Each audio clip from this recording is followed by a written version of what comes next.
أعوذ بالله من الشيطان الرجيم بسم الله الرحمن الرحيم وأطيعوا الله وأطيعوا الرسول فإن توليتم فإنما على رسولنا البلاغ المبين صدق الله العلي العظيم সূরা তাগাবুনের 12 নম্বর আয়াত আজকে আমার আলোচনার বিষয়। মাঝখানে রবিউল আউয়াল মাসে আমরা রসুল করিম সাল্লাল্লাহু আলাইহি ওয়াসাল্লামের জীবনীর উপর 4টি জুমায় আলোচনা করেছি। আমরা আবার আমাদের যে ধারাবাহিক সূরা ভিত্তিক আলোচনা সূরা তাগাবুন, যেটা কোরআনুল কারীমের 66 নম্বর সূরা, যেখানে মোট 18টি আয়াত আছে। মদনী জিন্দেগির প্রথম দিকেই এই সূরাটি নাজিল হয়। সেই সূরার আজকে 12 নম্বর আয়াত। আল্লাহ তাআলা এখানে বলছেন, এই আয়াতটা মূলত এই সূরার অনেকটা কেন্দ্রীয় আয়াত, সেন্ট্রাল পয়েন্ট। পুরো সূরাতে অনেকগুলো বিষয় আলোচনা হলেও মূল বিষয় যেটা, সেটা হচ্ছে মূলত ঈমান এবং আনুগত্য মেনে চলা, আত্মসমর্পণ করা, সিদ্ধান্ত মেনে নেওয়া, এটাই মূলত সফলতার চাবিকাঠি এবং এটাই মূলত ইসলাম। ইসলামের অপর অর্থ হলো আত্মসমর্পণ। আজকের আয়াতেও আল্লাহ তাআলা বলছেন, ওয়াতিউল্লাহ ওয়াতিউর রাসূল, তোমরা আল্লাহর আনুগত্য করো এবং রসুলের আনুগত্য করো। আল্লাহর আনুগত্য করা এবং রসুলের আনুগত্য করা এটা সকল মুমিনের উপর ফরজ। ফাইন তাওয়াল্লাইতুম ফাইন্নামা আলা রাসূলিনাল বালাগুল মুবিন। এটা না করে যদি তোমরা মুখ ফিরিয়ে নাও, অর্থাৎ আনুগত্য থেকে তোমরা যদি বের হয়ে যাও, সঠিকভাবে আনুগত্য যদি তোমরা করতে না পারো, আল্লাহ তাআলা বলছেন আমার রসুলের দায়িত্ব হলো শুধুমাত্র তোমাদের কাছে স্পষ্টভাবে প্রচার করা। রসুল তোমাদেরকে বাধ্য করবেন না, তিনি আমার পক্ষ হয়ে সঠিক কথাটা তোমাদের সামনে পৌঁছিয়ে দেবেন। এই জন্যই আমি রসুলকে প্রেরণ করেছি। সম্মানিত মুসল্লিবৃন্দ, আল্লাহর আনুগত্য এবং রসুলের আনুগত্য করা এটার আমাদের জীবনের সবচেয়ে গুরুত্বপূর্ণ একটি বিষয়। যে আনুগত্যের মাধ্যমে, যেটা মানার মাধ্যমে আমরা মূলত ঈমানদার দাবি করি। এই জন্য আল্লাহর আনুগত্য বলতে কী বোঝায়, রসুলের আনুগত্য বলতে কী বোঝায়, এ সংক্রান্ত কোরআন এবং হাদিস থেকে আমরা আরও কিছু রেফারেন্স আয়াত যদি তেলাওয়াত করি, অর্থ বোঝার চেষ্টা করি, তাহলে আমরা আমাদের ঈমানটাকে সঠিকভাবে ধারণ করতে পারব। ঈমানি দুর্বলতা আমরা দূর করতে পারব। আল্লাহ তাআলা এই আনুগত্যের ব্যাপারে বিভিন্ন আয়াতে ঈমানদারদেরকে সতর্ক করেছেন এবং যারা আনুগত্য করতে ব্যর্থ হয় তাদের পরিণাম আল্লাহ তাআলা তুলে ধরেছেন। সূরা আল আহজাবের 36 নম্বর আয়াতে আল্লাহ তাআলা ঘোষণা করছেন, وَمَا كَانَ لِمُؤْمِنٍ وَلَا مُؤْمِنَةٍ إِذَا قَضَى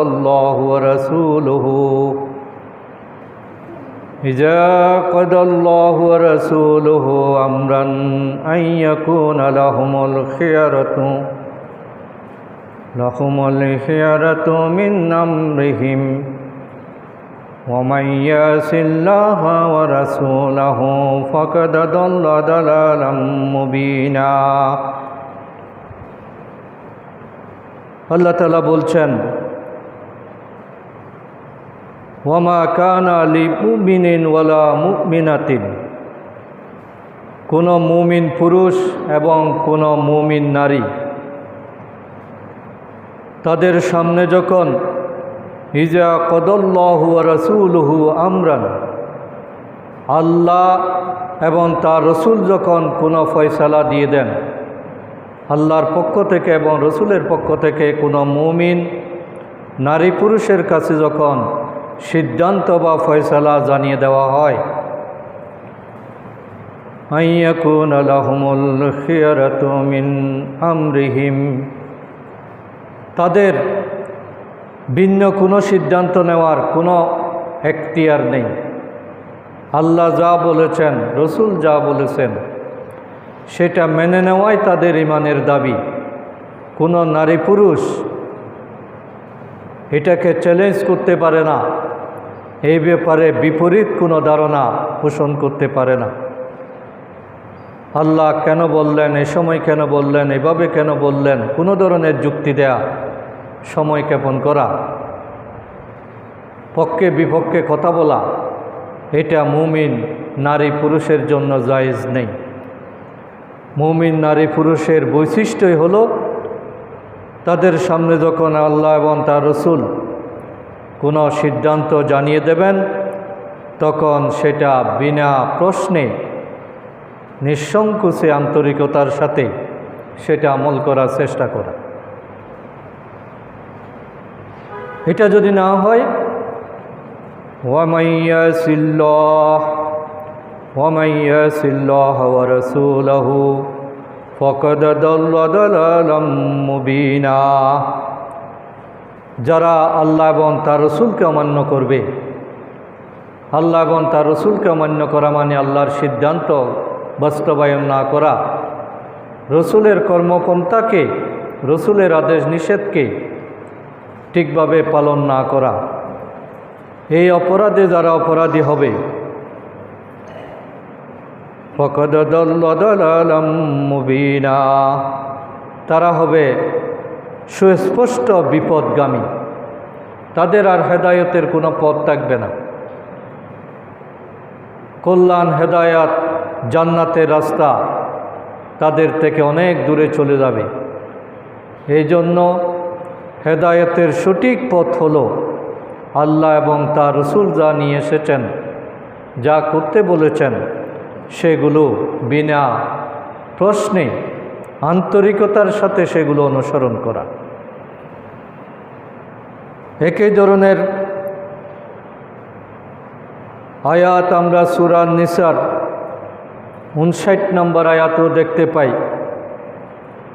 এখানেও ঈমানদারদেরকে উদ্দেশ্য করে আল্লাহ বলছেন, ইয়া আইয়ুহাল্লাযীনা আমানু আতিউল্লাহ ওয়া আতিউর রাসূল, হে ঈমানদারগণ, তোমরা আল্লাহর আনুগত্য করো, রসুলের আনুগত্য করো।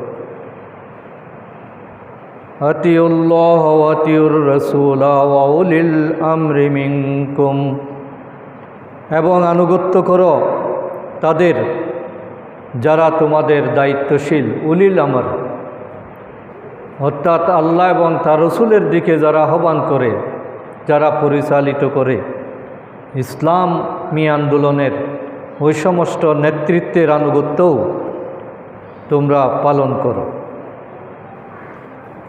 ইয়া আইয়ুহাল্লাযীনা আমানু আতিউল্লাহ ওয়া আতিউর রাসূল ওয়া উলিল আমরি মিনকুম, হে ইমানদারগণ, তোমরা আল্লাহর আনুগত্য করো, রসুলের আনুগত্য করো এবং আনুগত্য করো তোমাদের যারা দায়িত্বশীল ও ক্ষমতাপ্রাপ্ত। ফাইন তানাজাতুম ফি শাইইন ফারুদ্দুহু ইলাল্লাহ। তোমরা যদি তোমাদের মধ্যে যখন কোনো মতবিরোধ হয়, যদি তোমরা কোনো একক সিদ্ধান্তে আসতে না পারো,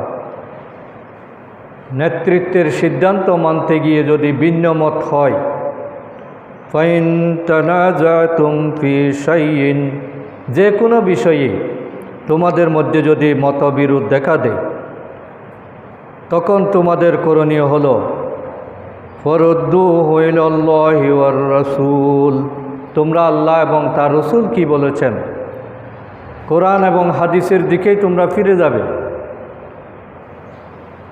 ইন কুনতুম তুমিনুনা বিল্লাহি ওয়াল ইয়াউমিল আখির, তোমরা যদি আল্লাহর প্রতি মানে থাকো আর আখিরাতের প্রতি যদি বিশ্বাসী হয়ে থাকো, তাহলে তোমাদের কর্মপন্থা হবে তোমরা যে কোনো মতবিরোধপূর্ণ বিষয়ে আল্লাহ এবং তার রসুলের সিদ্ধান্তের দিকেই তোমরা ফিরে যাবে। যালিকা খায়রুন ওয়া হাসানু তাওয়িলা, এটি তোমাদের জন্য সঠিক পথ এবং পরিণামের দিক দিয়ে, পরিণতির দিক দিয়ে এটাই হলো সবচেয়ে উত্তম। তাহলে সত্যের মাপকাঠি যে আল্লাহ এবং তার রসুল সাল্লাল্লাহু আলাইহি সাল্লামের সিদ্ধান্তের দিকেই যে আমাদের সবাইকে ফেরত আসতে হবে, আল্লাহ তাআলা এখানে সেটাই নির্দেশনা দিয়েছেন। যে কোনো বিষয়ে যদি মতবিরোধ হয়, তাহলে সে মতবিরোধ ফয়সালা করার জন্য কোরআন সুন্নাহই হলো আসল মানদণ্ড। হযরত মুআজ রাদিয়াল্লাহু তাআলা আনহুকে যখন ইয়েমেনের গভর্নর করে প্রেরণ করছিলেন রাসূল সাল্লাল্লাহু আলাইহি সাল্লাম, তখন তিনি তাকে জিজ্ঞেস করলেন যে মুআজ, তুমি কিসের ভিত্তিতে ফয়সালা করবি? তোমার সামনে যদি কোনো সমস্যা আসে, তাহলে তুমি কিভাবে সেটা সমাধান করবে? জবাবে হযরত মুআজ রাদিয়াল্লাহু তাআলা তিনি বললেন যে আমি ফয়সালা করব আল্লাহর কিতাবের ভিত্তিতে। কোনো সমস্যা আসলে আমি দেখব আগে আল্লাহর কোরআনে ব্যাপারে কি বলে। রাসূল সাল্লাল্লাহু আলাইহি সাল্লাম এরপরে বললেন যে যদি আল্লাহর কোরআনের মধ্যে তুমি এ সংক্রান্ত কোনো নির্দেশনা না পাও, তখন তুমি কি করবে?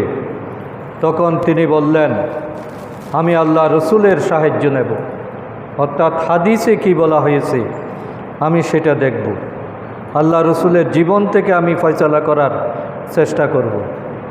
রসুল সাল্লাল্লাহু আলাইহি সাল্লাম আবার জিজ্ঞেস করলেন, যদি কোরআন এবং হাদিসের সে বিষয়ে সুস্পষ্ট ফয়সালা পাওয়া না যায়, তখন তুমি কি করবে? তখন হযরত মুআজ আবার বললেন যে আমি কোরআন এবং হাদিসের ভিত্তিতে ইজতিহাদ করব, গবেষণা করব। এই কথা শুনে আল্লাহ রসুল তার বুকে হাত রেখে শুকরিয়া আদায় করলেন এবং তার জন্য দোয়া করে দিলেন।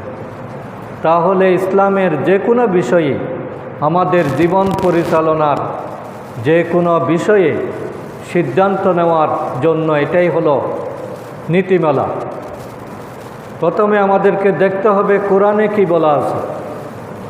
যদি গবেষণা করে, রিসার্চ করে যদি কোরআনে কোনো সিদ্ধান্তে আসা না যায় কোরআন দিয়ে, তাহলে 2 নম্বরে দেখতে হবে আল্লাহ রসুলের জীবন থেকে এই ব্যাপারে কোনো নির্দেশনা পাওয়া যায় কিনা। এটাও যদি সম্ভব না হয়, তাহলে কোরআন এবং হাদিসের মূলনীতিকে ভিত্তি হিসেবে ধরে ইজতিহাদ করতে হবে। একটা ফয়সালায় আসার জন্য নিজের ব্রেইন, আকল, বুদ্ধি, প্রজ্ঞা, উদাহরণ সবগুলোকে সামনে রেখে সিদ্ধান্ত নিতে হবে। এটাই হলো ইসলামের সিদ্ধান্ত নেওয়ার নীতিমালা। আর এটা যদি আমরা না করি, আমরা যদি আমাদের পারস্পরিক সিদ্ধান্ত নেওয়ার ক্ষেত্রে আল্লাহ এবং তার রাসূলের নির্দেশনাকে গুরুত্ব না দিই, তাহলে আমাদের ঈমান আছে কি না এটা সন্দেহের মধ্যে পড়ে যায়। এবং আল্লাহ তাআলা সূরা নিসার 65 নম্বর আয়াতে এ কথাটাই বলেছেন যে তোমরা যদি নবীর ফয়সালা মেনে না নাও, আল্লাহ তাআলার ফয়সালা মেনে না নাও, তাহলে তোমাদের কোনো ঈমান আসবে না।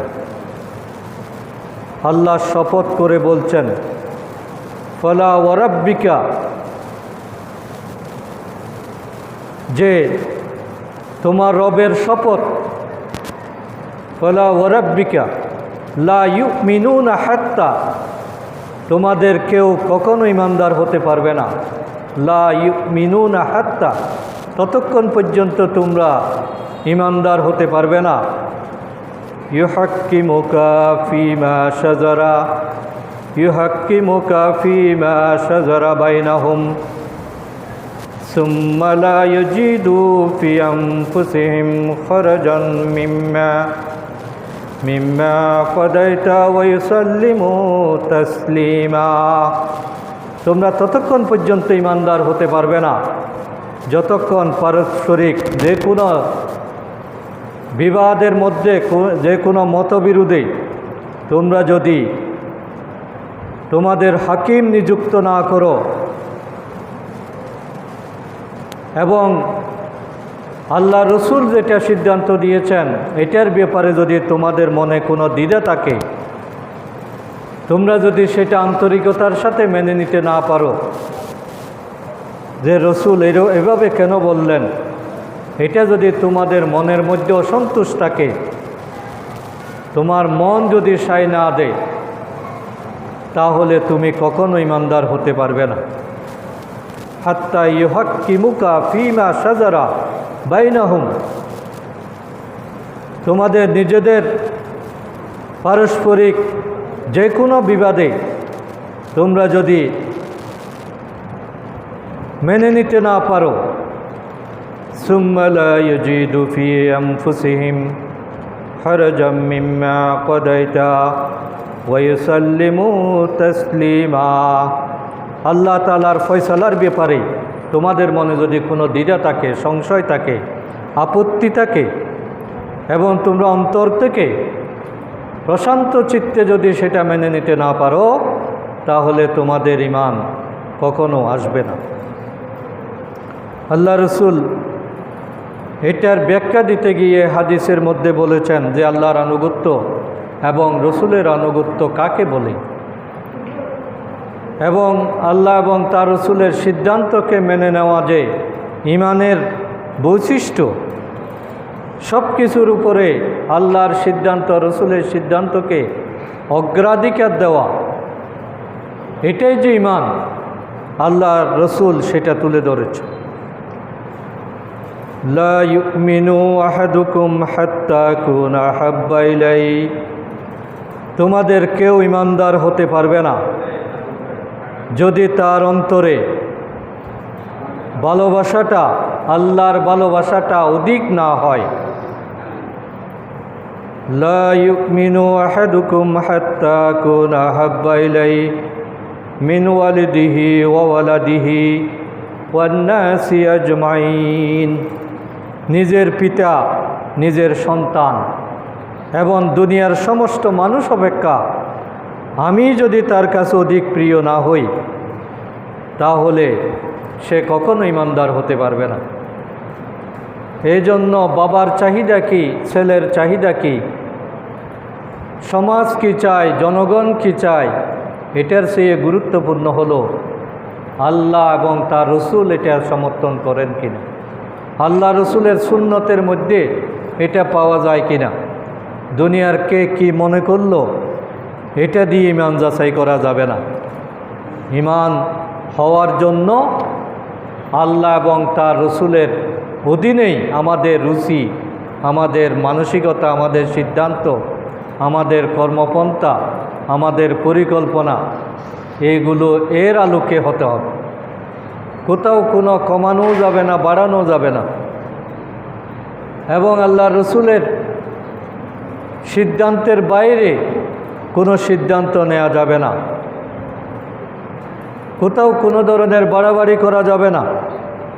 সূরা আল হুজরাতের 1 নম্বর আয়াতে আল্লাহ তাআলা ঈমানদারদেরকে হুঁশিয়ার করেছেন, ইয়া আইয়ুহাল্লাযীনা আমানু লা তুকদ্দিমু বাইনা ইয়াদাইল্লাহি ওয়া রাসূলি।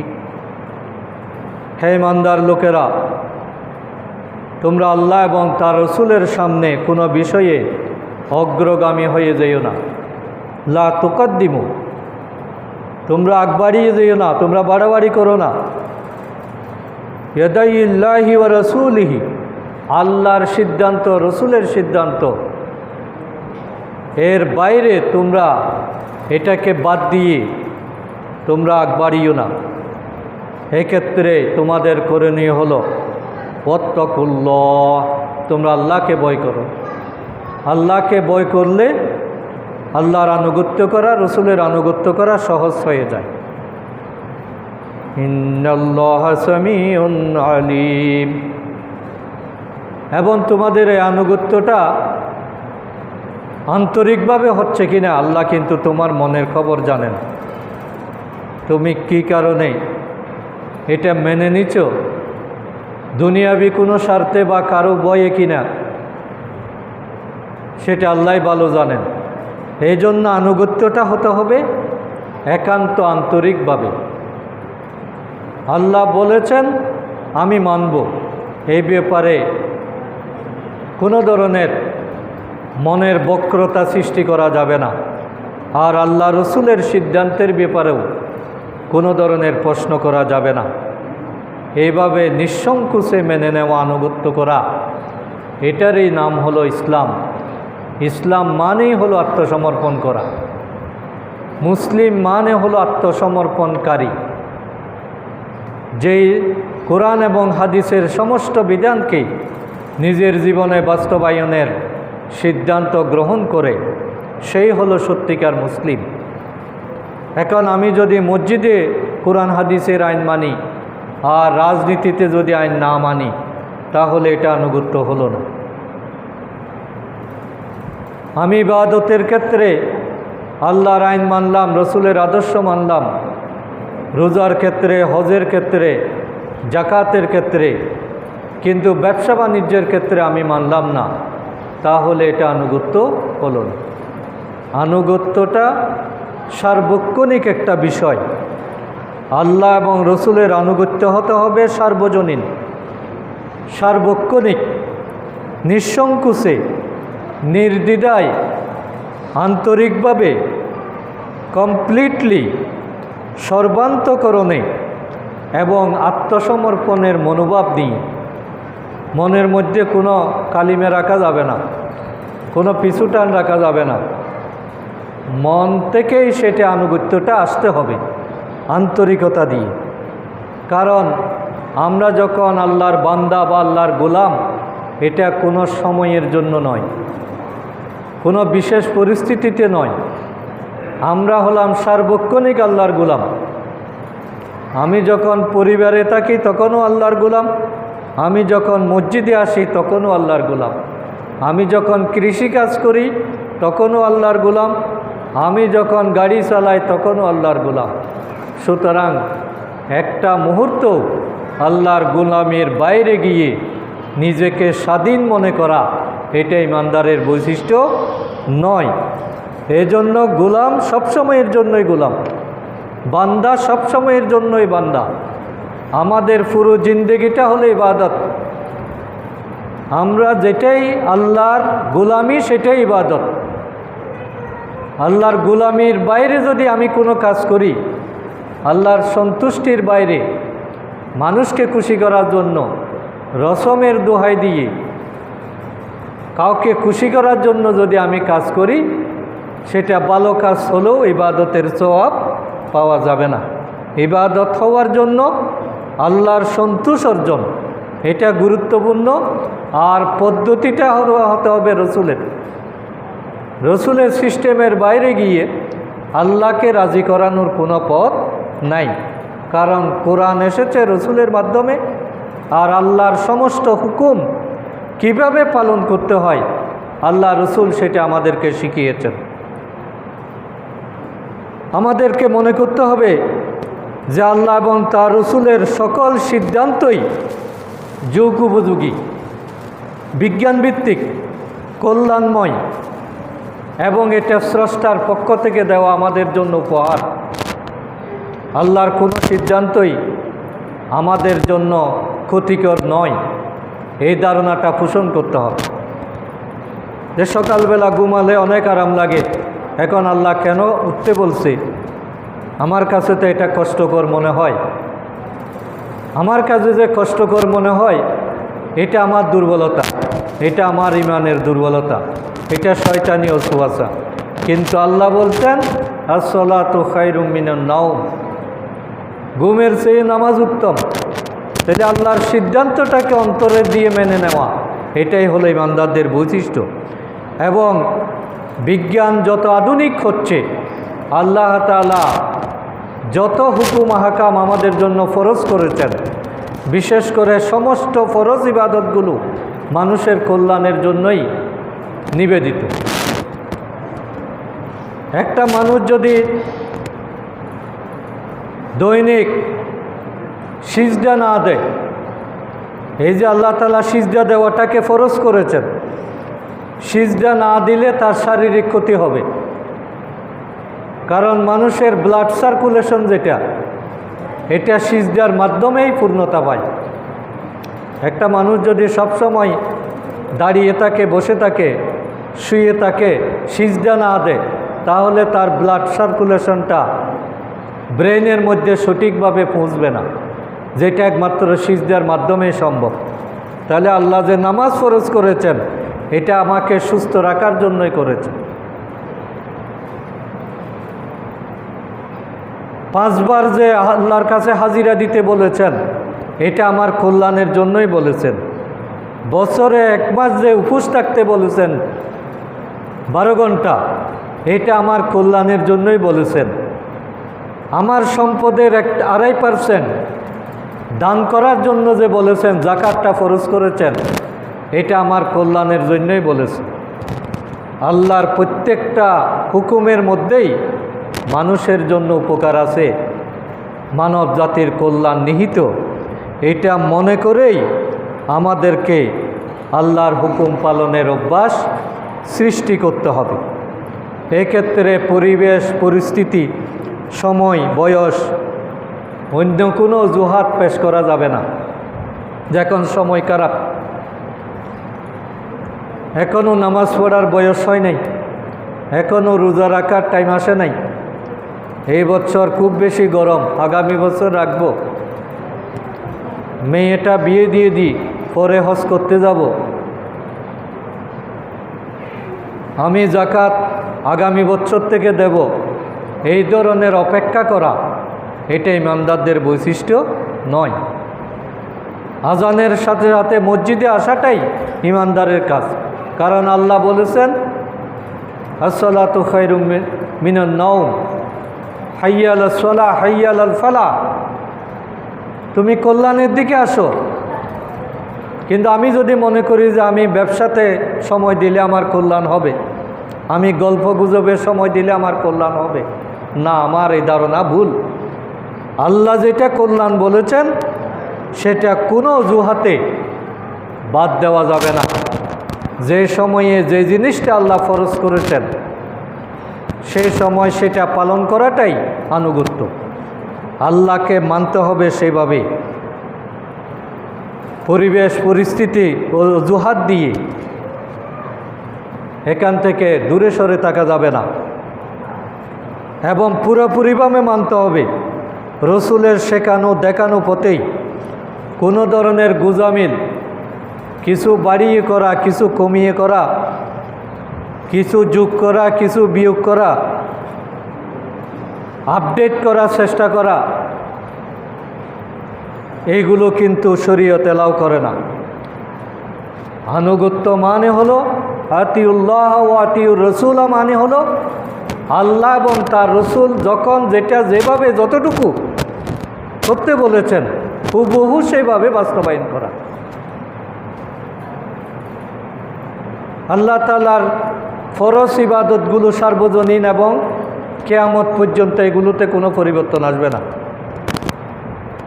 2.5% জাকাত এটা কিয়ামত পর্যন্ত বহাল থাকবে, এটা কমবেও না বাড়বেও না। 5 ওয়াক্ত সালাত এটা কিয়ামত পর্যন্ত বহাল থাকবে। রমজানের 1 মাস রোজা এটা কিয়ামত পর্যন্ত বহাল থাকবে। জীবনে একবার হজ এটা কিয়ামত পর্যন্ত বহাল থাকবে। এক্ষেত্রে কোনো পরিবর্তন করা যাবে না এবং পুরোপুরি এটা পালন করতে হবে। আল্লাহ যতটুকু ফরজ করেছেন অতটুকু পালন করতে হবে।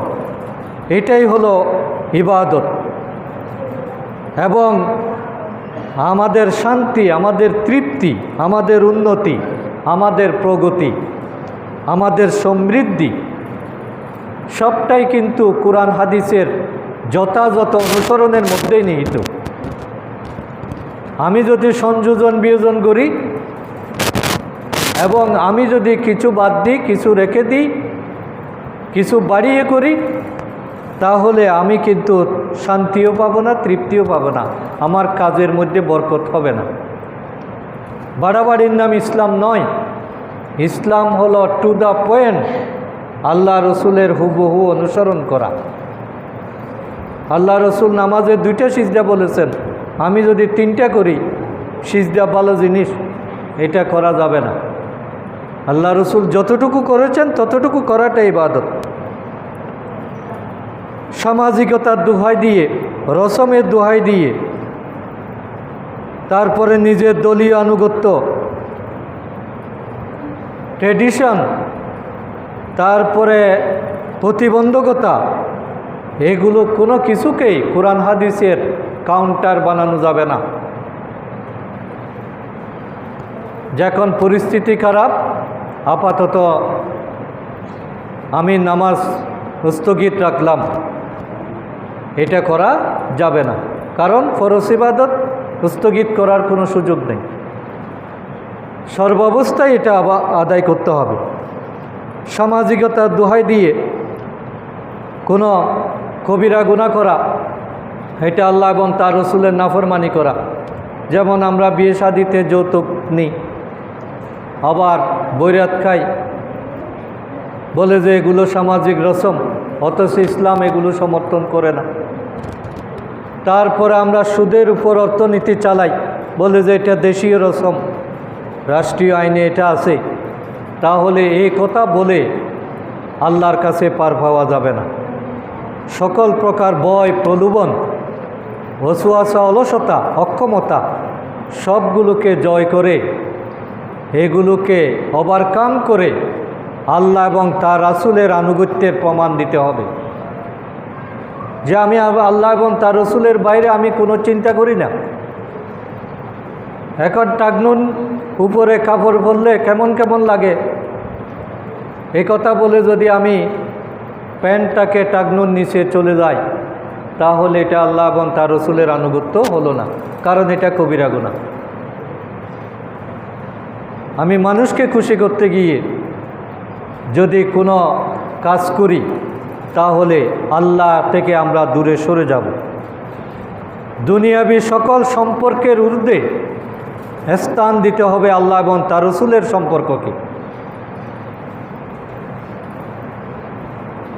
এই যে আমাদের হারাম রিলেশনশিপ, যেটা অনেকেই বলে যে আমি ওয়াদা করে ফেলছি, আমি তাকে কথা দিয়েছি, এখন আমি কিভাবে বেঈমানি করি।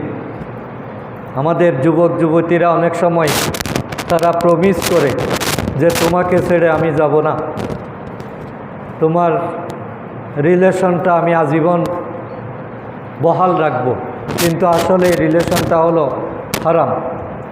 তাহলে হারাম থেকে দ্রুত ফেরত আসাটাই ইবাদত। এটাকে 1 মিনিট কন্টিনিউ করা যাবে না। আমি যদি বুঝি যে এটা হারাম, তাহলে এটার সাথে সাথে বাদ দেওয়াটাই ফরজ, বাদ দেওয়াটাই ফরজ। ওই ক্ষেত্রে ওয়াদা ভঙ্গ করলে কোনো গুনাহ হবে না, বরং সওয়াব হবে। এগুলো আমরা অনেক সময় মনে করি যে আমি ওয়াদা করে ফেলেছি, যুবক যুবতীরা এটা বুঝতে পারে না।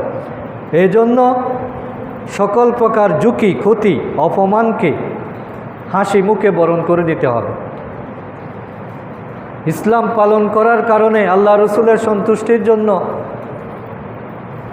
আমি শরীয়তের বিধিবিধান অনুসরণ করলাম, এখন কেউ এটা নিয়ে টিটকারি করলো, আমাকে আন্ডার এস্টিমেট করলো, মোল্লা মৌলবী বলল, ব্যাকডেটেড বলল, এতে আমার কিছু আসে যায় না।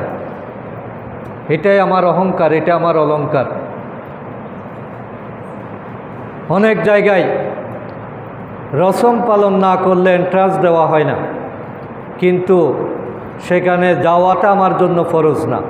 আমার জন্য ফরজ হলো আল্লাহ এবং তার রসুলকে সন্তুষ্ট রাখা। এখন দীর্ঘদিন আমি একটা রাজনৈতিক আদর্শ লালন করছি, আমি একটা মতবাদ ধারণ করি যেটা ইসলাম সমর্থন করে না। এখন আমি অনেক বড় নেতা, অনেক বড় পদে আছি, আমি যদি এটা অস্বীকার করি, আমি যদি এ পদ থেকে পদত্যাগ করি, তাহলে লোকে কি বলবে? আমার এত অনুসারীরা কোথায় যাবে? এই কারণে অনেকে কিন্তু ভুল পথ থেকে ফেরত আসতে পারে না। কিন্তু আমরা যদি চিন্তা করি যে আমার পথটা যদি ভুল হয়ে থাকে, আগুনে যদি আমি পড়ে যাই, ওখান থেকে যত তাড়াতাড়ি সম্ভব আমি বের হওয়ার চেষ্টা করি কিনা, কারোর জন্য আমি অপেক্ষা করি না যে পড়ে গেছি ওখানে আমি থেকে যাই, এই কথা আমরা বলি না, কারণ আমি জানি যে এটা আমার জন্য ক্ষতিকর। ময়লা নর্দমার কোনো ডাস্টবিনে যদি আমি পড়ে যাই, আমি পড়ে গেছি, কিছুক্ষণ থাকি, এই কথা কেউ চিন্তা করে না, কারণ সে মনে করে যে এটা তার থাকার জায়গা নয়। এখন আমার রাজনৈতিক আদর্শ যদি ভুল হয়ে থাকে, কুরআন হাদিস পড়ার পরে, আলেম উলামার আলোচনার পরে, ইসলামিক স্কলারদের বক্তব্যের পরে, বই পুস্তক পড়ার পরে আমার বিবেক, আমার ঈমান যদি বলে যে আমার এই আদর্শ ভুল, তাহলে সমস্ত পদবী, সমস্ত সুনাম, খ্যাতি এইগুলোকে এক মুহূর্তের মধ্যে লাথি মেরে আল্লাহর সিদ্ধান্তের দিকে ফেরত আসা, এটাই হলো ঈমানদারের বৈশিষ্ট্য। এটা যারা পারবে না তারা গুমরাহির মধ্যে থেকে যাবে। হযরত আবু তালেব রসুলের চাচা, তিনি কেন আসতে পারেন নাই?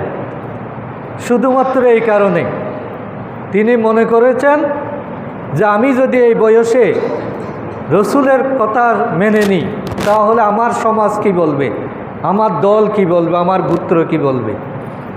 তাইলে সমাজের কি বলবে, দল কি বলবে, গোত্র কি বলবে, আমার জাতি কি বলবে, আমার কর্মীরা কি বলবে, এটাও একটা শয়তানি বাধা। এটা যারা উত্তরণ ঘটাতে পারবে না, এই কারণে যারা মুসলিম, ইসলামের বাইরে যারা ধর্ম পালন করে, তারাও কিন্তু এই কারণে আসতে পারে না যে আমি যদি এখন ইসলাম কবুল করি, আমার সমাজ কি বলবে, আমার আত্মীয় স্বজন কী বলবে, আমার ছেলে কি বলবে, আমার বাবা কি বলবে। তাহলে আল্লাহ এবং তার রসুলের আনুগত্যের ক্ষেত্রে এইগুলোকে কখনো প্রাধান্য দেওয়া যাবে না। আল্লাহ এবং তার রসুলের আনুগত্যটা হতে হবে অন্তর থেকে, এবং আমার মানসিকতাটা আল্লাহ তাআলাই জানেন। ইন্নাল্লাহ সামিউন আলিম, আল্লাহ যেহেতু আমার মনের খবর রাখেন, সুতরাং আমি সত্যকে জানার পরও, সত্যের আলো স্পষ্ট হওয়ার পরও কোন অজুহাতে আমি সত্য কবুল করতে পারলাম না, এটা দুনিয়ার মানুষকে বুঝ দেওয়া সম্ভব হতে পারে, কিন্তু আল্লাহকে এটা বুঝ দেওয়া যাবে না। এই জন্য আল্লাহ এবং তার রসুলকে মানার বিষয়টি আমাদেরকে সবার উপরে স্থান দিতে হবে, এবং সব কিছু ছেড়ে দিয়ে আল্লাহ এবং তার রসুল কী কারণে সন্তুষ্ট হন, এই জন্য সমস্ত কষ্টকে বরণ করে নেওয়া, এটাই হলো ঈমানদারদের বৈশিষ্ট্য। আল্লাহ রসুলের সাহাবায়ে কেরাম যারা ছিলেন সবাই তাদের সুযোগ সুবিধাকে কুরবানি দিয়েছেন আগে, তাদের ইজ্জত তাদের পদবীকে কুরবানি দিয়েছেন, এরপরেই মুসলমান হতে পেরেছেন। এই জন্য ইসলামের বাইরে যেহেতু কোনো মুসলমানের কোনো মতবাদের পক্ষে কাজ করা, স্লোগান দেওয়া, সময় দেওয়া, প্রচার করা জায়েজ নাই। আল্লাহর কাছে একমাত্র বিধান হলো ইন্নাদ-দীন ইনদাল্লাহিল ইসলাম, একমাত্র বিধান ইসলাম, একমাত্র আদর্শ রসুলের আদর্শ। কোরআন হবে সংবিধান, রসুল হবেন নেতা, এর বাইরে মুসলমানদের আর কোনো পথ নাই। আমার নেতা, তোমার নেতা বিশ্বনবী মুস্তাফা, এটাই হবে ইমানদারদের বৈশিষ্ট্য। এর বাইরে আনুগত্য করা, কাউকে সম্মান করা, কারো কথা মেনে নেওয়া, কাউকে মুরব্বী মনে করা, কারো পিছনে স্লোগান দেওয়া যে দীর্ঘদিন আমি চলেছি, এই কথা বলে কোনো পদের লোভ করা, এটা মুসলমানদের জন্য জায়েজ হতে পারে না। আল্লাহ এবং তার রসুলের নির্দেশ পালনে কখনো সময় ক্ষেপণ করা যাবে না। কাল নয়, আজকেই সেটা কবুল করতে হবে, কারণ এক সেকেন্ড পরে আপনি থাকবেন কিনা তার কোনো নিশ্চয়তা নেই। এই জন্য ভুল থেকে বের হওয়ার সিদ্ধান্তটা এই মুহূর্তেই নিতে হবে। কোনো বুঝাবুঝির কিছু নাই যে আমি একটু আলাপ করে দেখি, আমিও মুখ থেকে একটু মতামত নিয়ে দেখি, এই কথা বলা যাবে না। আপনি যদি বুঝতে পারেন যে আমার এই পথটা ভুল, আমার এই আদর্শটা ভুল, আমি যে স্লোগানটা দিচ্ছি এটা কুফরি স্লোগান, আমি যদি এমন দলে থাকি যে দলে থেকে নারায়ে তাকবীর আল্লাহু আকবার বলা যায় না, যেই দলে থাকলে কোরআন পড়ার পরিবেশ পাওয়া যায় না, যেই দলে থাকলে নামাজের কোনো হিসাব থাকে না, আমি মুসলমান হয়ে কিভাবে সেই দলে সময় দিতে পারি? এটা তো একান্তই বোকামি। কারণ আমার জন্ম হয়েছে মুসলমানের ঘরে, আমি বেড়ে উঠেছি মুসলমানের সন্তান হিসাবে, আমার মৃত্যুটা হবে মুসলমানের মতো, আমার জানাজা হবে মুসলমানদেরকে দিয়ে। তাই মাঝখানে যে রাজনৈতিক কর্মকাণ্ড, সামাজিক কর্মকাণ্ড, অর্থনৈতিক লেনদেন, এটা আমি কেন আল্লাহ এবং তার রসুলের বাইরে গিয়ে করব? এটা কখনো বুদ্ধিমানের কাজ হতে পারে না। আল্লাহর বিধান যদি সামান্যই অস্বীকার করা হয়, এটা এত বেশি মারাত্মক যে আল্লাহ তাআলা বলছেন যে কোনো একটা বিধানের ব্যাপারেও যদি তুমি সন্দেহ পোষণ করো তাহলে তোমার ঈমান চলে যাবে। কেউ যদি মনে করে যে এই বিধানটা এই সময়ে চলবে না, এটা সেই সময় চালু ছিল, ঈমান চলে যাবে। কেউ যদি বলে যে এটা কিছু মানা যাবে কিন্তু পুরাপুরি মানা যাবে না, তাহলে ঈমান চলে যাবে। ওয়ামান লাম ইয়াহকুম বিমা আনজালাল্লাহু ফাউলাইকা হুমুল কাফিরুন, যে যারা আল্লাহর বিধানকে অস্বীকার করলো, আল্লাহ নাজিল করা যে আয়াত, সে আয়াত অনুযায়ী যারা ফয়সালা করলো না, পুরাপুরি যারা মেনে নিল না, আল্লাহ তাআলা বলছেন যে তারা হলো কাফের। তাহলে কাফের হওয়ার জন্য আর কিছু লাগে না। আমি যদি শরীয়তের একটা বিধানকে অস্বীকার করি, আমি যদি বলি যে শরীয় আইন আমি মানি না, তাইলে কাফের হওয়ার জন্যই একটা উক্তি যথেষ্ট। আমি যদি বলি যে ইসলাম নারীদেরকে ঠকিয়েছে, ভাইয়ের মতো পুরাপুরি সম্পত্তি কেন দেয় নাই, কোরআন এটা ভুল করেছে, তাহলে আমার ঈমান চলে গেছে। সুতরাং ওয়ামান লাম ইয়াহকুম বিমা আনজালাল্লাহু ফাউলাইকা হুমুল কাফিরুন ফাউলাইকা হুমুজ জালিমুন ফাউলাইকা হুমুল ফাসিকুন। আল্লাহ তাআলা তিনবার একই কথা বলেছেন যে যারা আল্লাহর বিধান অনুযায়ী কাজ করবে না, তার মান মানসিকতাটাকে আল্লাহর বিধানের অনুগত করবে না, সে হয়তো কাফের, সে হয়তো জালেম, অথবা সে হতো ফাসেক। আর কাফের, জালেম, ফাসেক সবারই পরিণতি হলো জাহান্নাম। কাফের, ফাসেক, জালেম এগুলো সব মুসলমানদের এক একটা অংশ, এগুলো মুসলমান থেকে সৃষ্টি হয়। সুতরাং আমি মুসলমানের ঘরে জন্ম নিয়েছি, এই কারণে মুমিন হওয়ার সুযোগ নাই যদি আমি আল্লাহর বিধানের কাছে আত্মসমর্পণ না করি। এই জন্য আল্লাহ তাআলা যে বলছেন আতিউল্লাহ ও আতিউর রসুলা ওয়া উলিল আমরি মিনকুম, এই যে সত্যিকার দায়িত্বশীল যারা আল্লাহ এবং তার রসুলের আনুগত্য করে, ওদের অনুসরী হওয়াটাই ঈমানের অপরিহার্য দাবি। আল্লাহ তাআলা আমাদের সকলকে সঠিক পথে জীবন পরিচালনার তৌফিক দান করুন। সুবহানাকাল্লাহুম্মা ওয়া বিহামদিকা আশহাদু আল্লা ইলাহা ইল্লা